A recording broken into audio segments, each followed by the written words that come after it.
Assembly ఎన్నికల ముందు వరుస చేరికలతో మంచి ఊపమీదున్న టీడీపీకి షాక్ తగలనున్నట్లు తెలుస్తోంది. నూజివీడు టీడీపీ ఇన్ఛార్జ్ మాజీ ఎమ్మెల్యే ముద్దరబోయిన వెంకటేశ్వరరావు వైసీపీలో చేరేందుకు రెడీ అయినట్లు సమాచారం. గత కొద్ది రోజులుగా టీడీపీపై అసంతృప్తితో ఉన్న ముద్దరబోయిన పార్టీ మారాలన్న నిర్ణయానికి వచ్చినట్లు ప్రచారం జరుగుతోంది. ఇలాంటి టైంలోనే తాడేపల్లికి వెళ్లిన ముద్దరబోయిన వైసీపీ కార్యాలయంలో సీఎం జగన్తో సమావేశమయ్యారు. నూజివీడు టీడీపీ ఇన్ఛార్జ్ మాజీ ఎమ్మెల్యే అయిన ముద్దరబోయిన వెంకటేశ్వరరావు వైసీపీలో చేరితే టీడీపీకి గట్టి షాక్ తగలనుంది. ఇటీవల వైసీపీ నుంచి టీడీపీలో చేరిన పెనమలూరు ఎమ్మెల్యే పార్థసారథికి చంద్రబాబు నాయుడు నూజివీడు టికెట్ ఖరారు చేశారు. దీంతో తనకు అన్యాయం జరిగిందంటూ ముద్దరబోయిన 2 రోజులుగా ఆవేదన వ్యక్తం చేస్తున్నారు.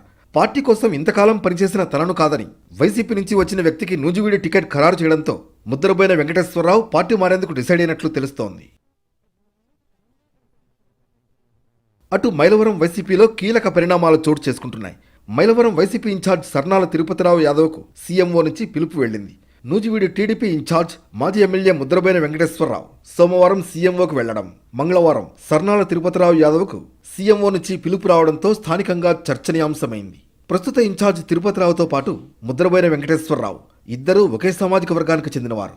ముద్దరబోయిన పేరుపై ఐపాక్ టీం నుంచి ఇప్పటికే మైలవరం వైసీపీ నేతలకు ఫోన్లు వెళ్లినట్లు సమాచారం.